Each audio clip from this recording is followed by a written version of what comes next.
I'm Susan Jones, Regisseur with American Ballet Theatre. As Regisseur, I'm responsible for rehearsing the dancers, staging ballets, and more or less overseeing the repertory and maintaining the integrity of the productions. I started as a dancer in 1971 with ballet theater, and here I am 50 years later. I was not in the inaugural performance. It was a single performance that preceded our first 2-week season. It was in September of 1971. And I had just joined in January. So I was not in any of the ballets that were performed that night. I know Etudes was on the program. I'm not sure about the other two ballets. I did perform in the inaugural season that came after the inaugural performance. And since I stopped dancing in 1978. So I did those first 7 years at Kennedy Center as a dancer. And then I continued performing in character roles with the company when we went back in the 80s and 90s and onward. When we found out about Kennedy Center, it was called our home. I mean, they referred to it as this was going to be ABT's home. So for ballet theater at that time, we didn't have a home. We never had a home. We didn't have a home in New York. I mean, before I joined, they were at the old Metropolitan Opera House. And then later on, we were at Cook State Theater, which is now Koch Theater, at Lincoln Center. And in Washington, they used to perform at Carter Barron Amphitheater, which is an outdoor theater in Washington, which is where I saw ABT for the first time. So the significance of having a home and going there in the early years, we went there biannually, was really something for ABT, who up till that point really never had a quote unquote home. So I transitioned in 1978, the last year I was dancing, to the artistic staff as an assistant ballet master. And so the transition was a bit flawless for me. I had time to segue into my new position. And the only real difference is, except for when I perform in character roles, I'm sitting out front, and I'm more often than not in charge of putting a ballet on the stage and rehearsing it and dealing with the production values along with our magnificent production staff.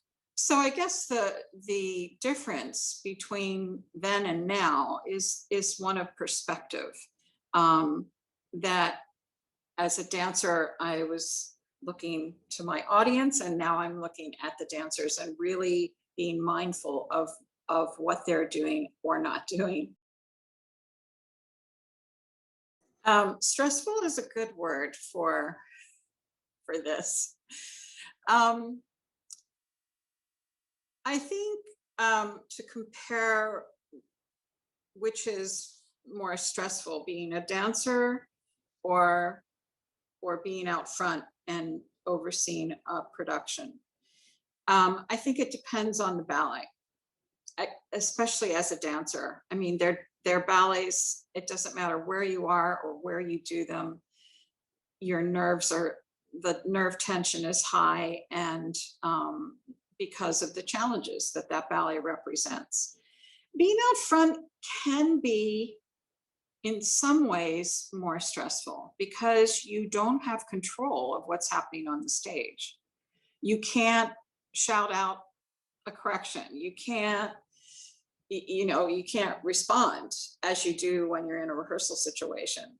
So you really, it takes some practice and years of doing what I do in order to sit back and kind of separate yourself and try to really take in the bigger picture, as well as the details. But when things go wrong, it's a nail-biting moment. It's, you want to say something verbally, which I often get in trouble because I'll let little utterances come out of my mouth.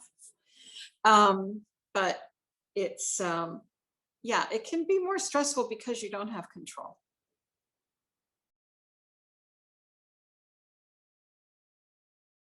In the inaugural performance, although I wasn't there, the situation that happened in Etudes, the performance of Etudes, was went down in history.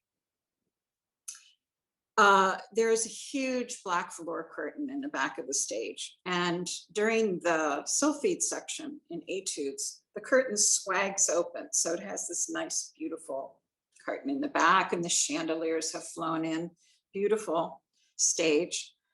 On the back of that curtain are bags, shot bags, they're called. And they're like canvas bags, and they're full of shot, like little BBs, like you put in a gun, shotgun. So apparently one of those bags developed some sort of a hole. And at the end of the Sylphide section, the curtain goes and closes. So now we have a black background for the next section, which is the turning section. And the BBs, the shot pellets, came out of the bag, and literally hundreds of them were rolling around the stage. So I think that, I mean, this was so ridiculous and bad. They did the next thing, the dancers, which the lights came up, so they came on stage for this diagonal, which just precedes the turning section. And as they walked into the next section, which was the turns, you know, they're all wondering, how are we going to do the rest of the ballet with these things on the stage? They brought the lights down to a blackout, and they sent out the crew with brooms to push these things off the stage, which of course were ricocheting off of each other and not really going anywhere. And somehow they brought the lights up, and somehow the ballet went on. They may have brought the curtain down at another point, I mean, the lights down at another point, but it was so memorable that I believe in the review, they didn't, it might have been the New York Times review, they couldn't really review Etudes because the situation was so unfortunate. And I don't think they described it in the detail that I did, but it was comical. It was incredibly dangerous for the dancers to be dancing on that. But it was certainly a memorable premiere for our first performance at Kennedy Center. Another truly memorable moment was in Don Quixote. We were doing Baryshnikov's Don Quixote. It was our premiere season for that production in 1978. I was a dancer. We were doing the first act of Don Q, and the lights go off totally. We came to find out that it was in Foggy Bottom, the whole area. I mean, everything blacked out. And for some reason, I guess there were supposed to be generators that functioned. That was difficult. That wasn't working. We ended up, this was just prior to Christmas. We ended up coming, because they couldn't put the curtain down, we ended up sitting on the edge of the stage. And the orchestra got flashlights. I imagine a lot of them had flashlights. I don't know why, but they got them. And so the orchestra first was doing Christmas carols, and we were singing along with the audience. This whole thing lasted like over an hour, or maybe 45 minutes, an hour. And then we went to tangos, and Enrique Martinez, who was costumed as Sancho Panza, was doing tango with Hilda Morales, who was a flower girl, one of the two flower girls. So it was wild. And then finally, at one point, they brought in huge floodlights from the back. The fire department brought in these three huge lights. So that's when we were like doing stuff on the stage and tango and ballroom and stuff. And then they sent us to the dressing room. They canceled the show, sent us to the dressing room with candles. We got dressed, we got out of the theater. And as we were walking down the hill to the hotel, all of the lights came on in that area. And we like ran because we thought, oh God, they're going to call us back. But it was quite a memorable moment. And it was actually, for anyone that was in the audience that night, I'm sure that they remember it with fondness, as do I. One that's very pertinent to the Kennedy Center, one memory, is much to Mr. Baryshnikov's chagrin, when we did his Nutcracker, which premiered at Kennedy Center in 1977, and I was also in that cast. Someone came up with the idea of doing a wacky Nutcracker, taking comic liberties. And we did this on New Year's Eve.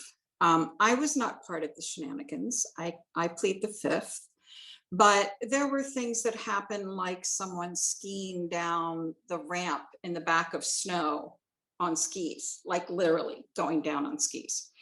There were all kinds of things that happened.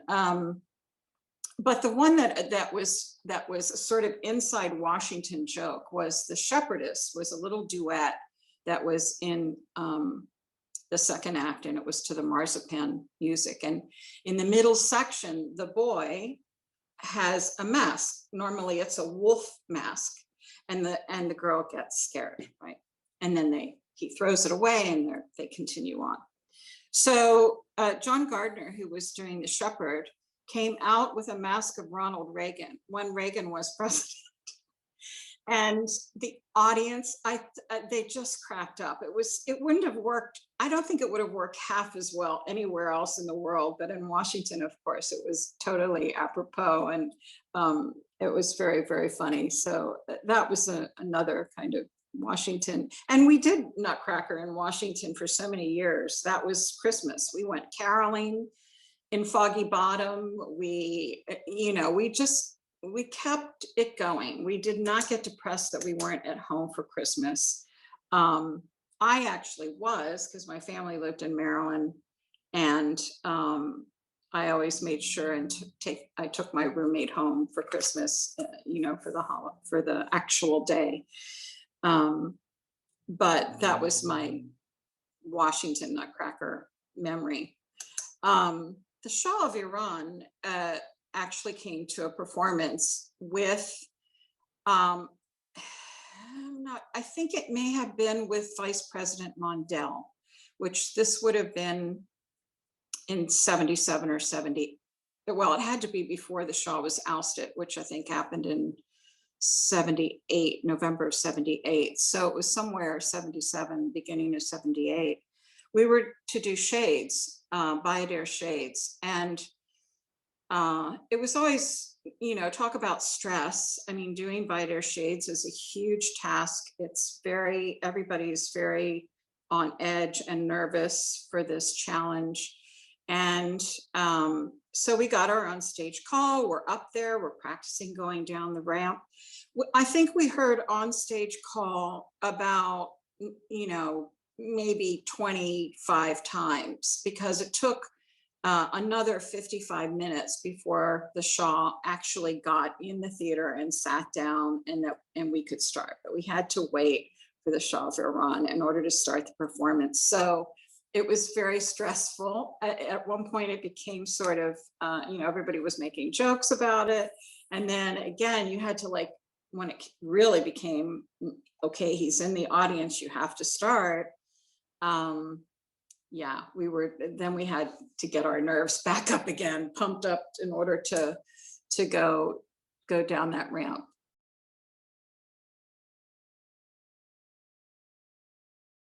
Wow, this is a huge question. one ballet which premiered in Kennedy Center that has become very important to me and is a dear, dear memory is Twyla Tharp's Bach Partita. It premiered in 1985, I believe, at Kennedy Center on a Tharp evening. It's a one-act ballet. I don't have two other ballets to go along with it right now in my head. But because it was performed there first, and it was such an astounding premiere, I would want that original cast, which included Cynthia Gregory, Fernando Bujones, Martine Van Hamel, Clark Tippett, Magali Massac, and Robert LaFosse, and the 16 quarter ballet ladies and 7 soloist couples. It was spectacular. I was always bothered that we never did the ballet again. It got lost in a way. We had 2 very, very bad one rehearsal tape that was part of the room was cut off, and another tape of performance, which was from a black and white video that had faded over time. So part of the center of the stage was very overexposed, very difficult to see. And I was able to reconstruct the ballet from my memory and those 2 sources. It took about 2.5 years of painstaking work. And we did bring it back in 2014 in New York, but I don't believe we got it back to Kennedy Center.